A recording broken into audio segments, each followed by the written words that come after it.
Assalamualaikum warahmatullahi wabarakatuh. Kembali lagi di video pembelajaran kimia. Kali ini kita masih membahas materi kelas 10, yaitu metode ilmiah. Oke, di video sebelumnya kalian sudah berkenalan dengan kimia dan di video sebelumnya juga sudah saya berikan cabang-cabang ilmu kimia yang perlu kalian ketahui.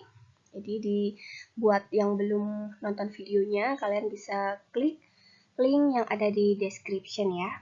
Jadi di video tersebut, kalian sudah dijelaskan bagaimana hakikat dan peran ilmu kimia, lalu bagaimana kimia itu sangat memiliki kaitan ya dalam perubahan peradaban dan perkembangan zaman. Jadi dari zaman yang dulu belum secanggih sekarang, ilmu kimia itu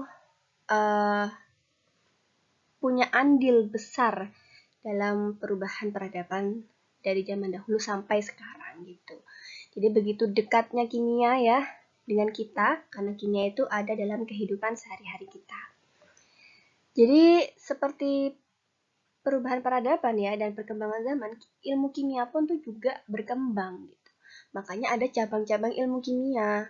Jadi ilmu kimia itu juga mempunyai pengaruh terhadap ilmu lainnya. Jadi ilmu kimia digabung dengan ilmu lainnya, mereka mempunyai kekuatan yang luar biasa ya dalam memberikan sesuatu yang modern seperti saat ini. Nah, bagaimana kimia itu dapat dikembangkan? Jadi suatu ilmu ya, tidak hanya kimia, itu bisa dikembangkan hanya dengan melalui pertanyaan. Pertanyaan apa? Gitu. Seperti contohnya nih, contoh pertanyaannya. Seperti apa keadaan fisik suatu materi? Dalam pelarut apa materi itu dapat larut? Bagaimana bila materi itu dipanaskan dan dialiri arus listrik? Apa yang terjadi bila materi itu dicampurkan dengan materi lainnya? Nah, dari pertanyaan-pertanyaan itu nanti jawabannya adalah sebuah fakta, yang mana nanti fakta tersebut merupakan membentuk ya, menciptakan sebuah pengetahuan yang dinamakan dengan pengetahuan deskriptif. Dimana pengetahuan deskriptif ini atau jawaban dari pertanyaan apa ini bisa kita dapat dari hasil pengamatan kita. Jadi maka dari itu kalian sekarang sudah SMA ya, jadi kalian jadi kalian harus bisa berpikir kritis ya. Suka bertanya gitu ya. Kalian jangan takut untuk menanyakan apa yang kalian belum mengerti gitu. Karena dengan pertanyaan itu kalian bisa mengembangkan pengetahuan kalian. Nah, selain dari pertanyaan apa, kimia dapat pula dikembangkan melalui pertanyaan mengapa. Contohnya, mengapa sih suatu materi itu tidak bisa larut dalam air tapi dalam bensin bisa? Contoh lain ada, mengapa sih materi tertentu dapat terbakar sedangkan yang lain tidak? Kemudian ada contoh lain, mengapa laju perubahan suatu materi meningkat secara cepat bila sejumlah kecil materi lain ditambahkan pada materi yang sedang berubah tadi? Pertanyaan mengapa ini nanti jawabannya akan menimbulkan pengetahuan teoritis, akan menciptakan pengetahuan teoritis. Yang mana pengetahuan teoritis ini bisa kita dapat dari metode ilmiah. Nah, apa itu metode ilmiah? Ini yang akan kita pelajari. Nah, nanti di metode ilmiah ini akan tercipta juga yang namanya hukum dan teori. Kalau dalam kimia itu nanti salah satunya ada contohnya hukum itu ada hukum kekekalan massa gitu ya. Kemudian ada juga contoh teori itu di kimia ada teori atom misalnya. Nah, jadi ilmu kimia itu menjawab semua banyak permasalahan ya dengan melakukan eksperimen yang dilakukan menggunakan penalaran akal sehat. Maksudnya ini adalah masih masuk akal seperti itu ya. Nah, eksperimen ini dilakukan secara sistematis dan logis, di mana untuk melakukan eksperimen ini dibutuhkan metode standar ya yang kita kenal dengan metode ilmiah. Definisinya adalah metode ilmiah itu metode sains yang menggunakan proses berpikir untuk memecahkan suatu masalah secara sistematis, empiris, dan terkontrol.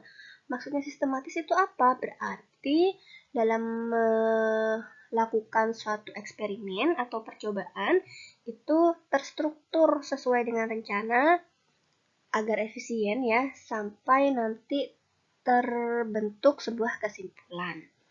Kemudian harus empiris. Apa itu empiris? Ya harus sesuai dengan fakta. Jadi data yang didapat itu sesuai dengan fakta yang ada. Yang ketiga adalah terkontrol. Maksudnya terkontrol itu apa? Jadi ketika kita melakukan percobaan, itu kita masih bisa berpikir secara ilmiah, secara sadar, dan terjaga.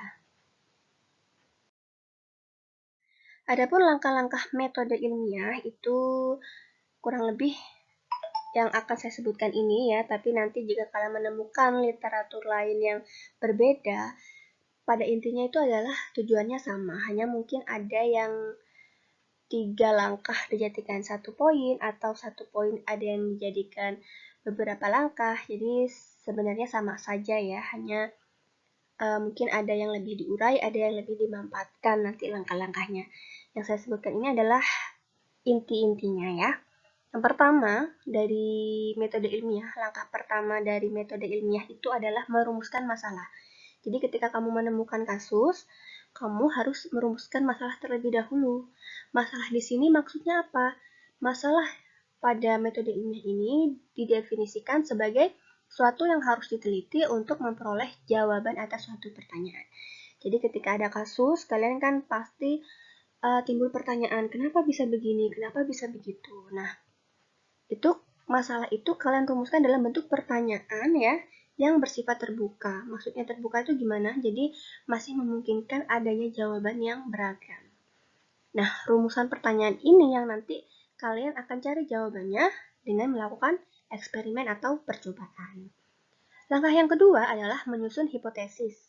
Hipotesis itu maksudnya adalah dugaan sementara, alias jawaban sementara atas pertanyaan yang tadi sudah kalian buat di langkah sebelumnya ya. Nah, hipotesis ini harus logis dan diajukan berdasarkan fakta. Jadi misalnya nih, kalian kan nemu kasus, sudah buat pertanyaannya, pertanyaan yang ingin dicari jawabannya melalui percobaan itu. Nah, kalian buat aja jawabannya dulu. Jadi nggak usah takut salah ya, karena hipotesis ini yang nanti akan kita uji, benar nggak jawabannya kamu itu dalam melakukan percobaan itu benar nggak sih jawabannya kamu itu.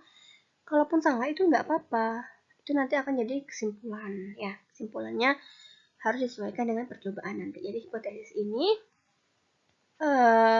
harus tetap logis ya, jangan nanti kalian membuat jawaban sementara yang ngarang ngaco gitu, jangan.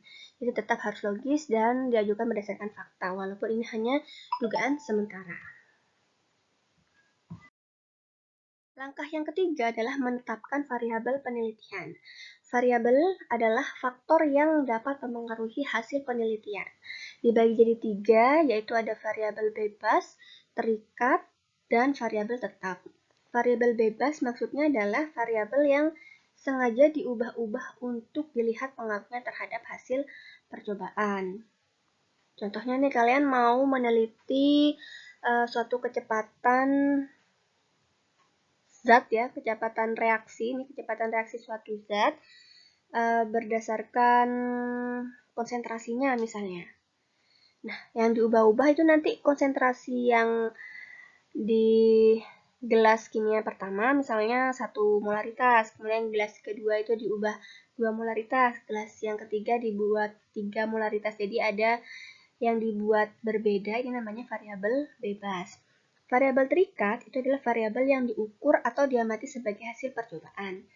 Nah, kalian kan mau tahu nih kecepatan suatu reaksi berdasarkan konsentrasinya. Nah, berarti itu adalah variabel terikat ya. Jadi variabel yang diukur atau diamati sebagai hasil percobaan. Variabel tetap adalah variabel yang tidak diubah. Misalnya nih, kalau tadi kan konsentrasinya berbeda-beda. Nah, yang tidak diubah apa? Zatnya harus sama nih. Oh, kita pakai reaksi antara HCl dan magnesium misalnya. Nah, itu di gelas 1, 2, 3 itu dibuat sama. Itu adalah variabel tetap. Langkah selanjutnya adalah menentukan prosedur kerja ya. Jadi maksudnya prosedur kerjanya adalah langkah-langkah yang nanti akan kalian lakukan dalam melakukan percobaan. Langkah yang dilakukan harus ringkas ya, tapi menggambarkan secara tepat apa yang nanti akan kita lakukan dalam percobaan tersebut. Nah, nanti data tersebut akan memudahkan pelaksanaannya. Jadi langkah kerja ini akan membantu kita dalam melakukan percobaan. Nah, sebaiknya itu nanti dibuat dalam bentuk diagram alir. Diagram alir itu seperti apa sih? Kalian bisa cari ya di internet contoh diagram alir itu seperti apa. Langkah selanjutnya adalah melakukan eksperimen. Jadi kita sudah punya nih prosedur langkah-langkahnya, lalu kita melakukan percobaan. Ini untuk menguji hipotesis kita, benar atau salah gitu, atau malah ada jawaban lain gitu. Nah, di dalam melakukan percobaan ini kita juga akan mengumpulkan data. Nah, kalau sudah mengumpulkan data ya, kita masuk ke langkah selanjutnya. Nah, data ini kita harus catat ketika melakukan percobaan ya, karena supaya kita tuh tidak lupa ya. Dan itu akan lebih akurat ketika kita langsung menulisnya. Karena kalau misalnya kita tunda-tunda, kadang lupa ya. Kadang nanti ternyata setelah beberapa lama hasilnya beda gitu. Misalnya menghitung suhu gitu. Suhu pada menit sekian ternyata 25 derajat, ternyata ketika kita menunda menulisnya ternyata tambah tinggi, misalnya seperti itu. Jadi harus dilakukan atau harus dicatat saat itu juga agar akurat. Kemudian supaya mempermudah ya kalian mengumpulkan datanya, makanya kalian sebelum percobaan perlu membuat tabel data pengamatan. Langkah berikutnya adalah mengolah dan menganalisis. Setelah kalian melakukan percobaan, kalian kan sudah mengumpulkan data. Nah, data itu kita olah dan kita analisis. Bisa kita buat dalam bentuk tabel, grafik ya. Nah, nanti kita analisis menggunakan komputer atau pengolahan data atau boleh ditulis tangan ya di laporan penelitian. Nanti kalian analisis bagaimana sih hasilnya dengan teori yang ada di buku, seperti itu juga bisa. Selanjutnya juga kita perlu membuat kesimpulan setelah mengolah dan menganalisis. Jadi kesimpulan itu adalah suatu pernyataan yang merangkum apa yang sudah dilakukan selama kita melakukan percobaan. Nah, kesimpulan ini harus jawabannya itu harus memutuskan ya, apakah data yang dikumpulkan mendukung hipotesis atau tidak. Atau dalam membuat kesimpulan, kita tuh tidak bisa hanya sekali saja melakukan percobaan, perlu kita melakukan beberapa kali baru kita bisa menarik kesimpulan. Yang terakhir adalah mengkomunikasikan hasil penelitian. Untuk apa sih dikomunikasikan gitu atau dilaporkan gitu ya ke orang lain? Karena agar hasil penelitian kita ini diketahui pihak lain. Itu tidak hanya kita yang tahu untuk apa gitu ya. Karena nanti kalau orang lain tahu kan bisa saja mungkin ada orang lain yang melakukan percobaan yang sama ternyata hasilnya berbeda, kita bisa diskusi gitu ya. Ternyata ada yang sudah melakukan percobaan juga hasilnya sama gitu ya. Nah, intinya untuk dikomunikasikan itu agar orang lain tahu kita sudah melakukan percobaan tersebut. Bisa saja nanti bermanfaat untuk penelitian ilmuwan lainnya ya, atau nanti ternyata kalian menemukan sesuatu yang baru itu bisa diterapkan oleh orang lain seperti itu. Nah, dalam mengkomunikasikan hasil penelitian ini ada dua, ada yang tertulis, ada yang lisan. Nanti contoh laporan penelitiannya akan saya share ya ke kalian semua. Itu nanti saya kasih link di deskripsi, bisa kalian klik untuk di-download. Nah, di sini saya memberikan contoh sebuah kasus ya. Nah, kasus ini kemudian diterapkan kepada metode ilmiahnya. Kalian bisa baca sendiri, bisa kalian pause dulu videonya ya, bisa kalian baca pelan-pelan dan dipahami. Nah, di kasus ini sudah diterapkan metode ilmiah. Jadi di kasus ini dikatakan bahwa ada wabah penyakit nih di kota Minata, Jepang, yang mana ada banyak orang meninggal yang dikarenakan gejala kelumpuhan saraf. Nah, dari masalah tersebut, para ahli kesehatan itu menemukan masalah kan? Nah, yang mana nanti mereka itu perlu mencari jawabannya dengan melakukan percobaan. Namun sebelumnya, para ahli kesehatan ini juga membuat hipotesis sebelum melakukan eksperimen. Nah, untuk menguji hipotesis tersebut, para ahli kesehatan ini melakukan eksperimen untuk mengumpulkan data. Setelah mendapatkan data, dianalisis dan diolah. Nah, setelah itu didapatkanlah kesimpulan bahwa air laut dan ikan-ikan di Teluk Minamata banyak mengandung logam berat. Demikian juga orang-orang yang terkena penyakit aneh tersebut mempunyai kadar air raksa yang tinggi di dalam tubuhnya.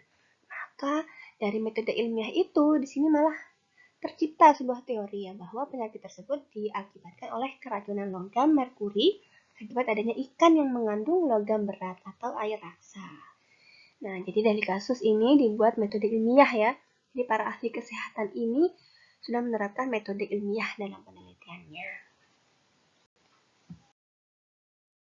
Nah, sebagai ilmuwan atau akademisi ya, atau kita sebagai orang yang berpendidikan untuk melakukan penelitian ya, untuk menjawab suatu permasalahan yang ada, itu perlu mempunyai sikap ilmiah ya.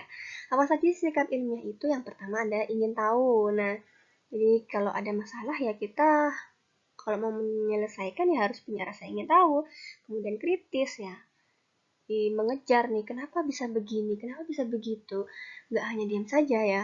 Kemudian terbuka, punya sifat objektif, dan menghargai karya orang lain. Jadi terbuka berarti kalian itu tidak menyembunyikan hasil penelitian kalian ya. Jadi kalian terbuka dengan nanti beragam jawaban yang ada dalam permasalahan itu, kalian harus terbuka. Objektif nih, kalian misalnya nih dapat masukan dari si A, si B, tapi kalian pilih-pilih, oh saya pilih si A karena saya kenal gitu, karena penelitiannya lebih banyak nih, yang si B penelitiannya sedikit, saya nggak percaya. Jangan gitu, kita harus objektif. Jangan lihat orangnya, tapi lihat ilmu yang diberi gitu ya, atau informasi yang didapatkan itu sumbernya dari jelas atau tidak. Kemudian menghargai karya orang lain ya. Jadi walaupun kita sudah melakukan penelitian, terus teman kalian juga, ternyata kita punya perbedaan gitu. Ya kita harus tetap menghargai, tidak boleh tiba-tiba menjelek-jelekkan hasil karya orang lain karena kalian merasa kalian lebih hebat. Itu tidak boleh ya. Kita semua harus menghargai karya orang lain agar kita bisa lebih punya kekuatan ya kalau kita bisa bersatu menyatukan hasil karya-karya kita. Kemudian menjangkau ke depan. Maksudnya kalian tuh berpikir panjang gitu, tidak berpikir pendek. Oh, kira-kira nanti ke depan apa yang akan terjadi ya? Nanti kalian bisa memberikan preventif gitu ya, pencegahan supaya tidak terjadi yang jelek-jelek ke depannya, bisa seperti itu. Jadi kalian tahu yang ke depannya apa yang akan terjadi, kalian punya plan ya, rencana apa yang akan dilakukan gitu. Sikap ilmiah lainnya yang dibutuhkan adalah harus jujur ya, tekun, optimis. Optimis kalian bisa menyelesaikan masalah tersebut ya dengan melakukan penelitian. Kemudian tanggung jawab ya, kalau sudah melakukan penelitian ya harus dilakukan sampai selesai, jangan mudah menyerah ya. Harus disiplin ya agar akurat yang hasil yang akan kita dapat, dan harus teliti, jangan ceroboh. Apalagi melakukan penelitiannya di dalam laboratorium ya, kalau kita tidak teliti bahaya ya, bisa meledak semua nanti. Oke, itu tadi materi tentang metode ilmiah ya.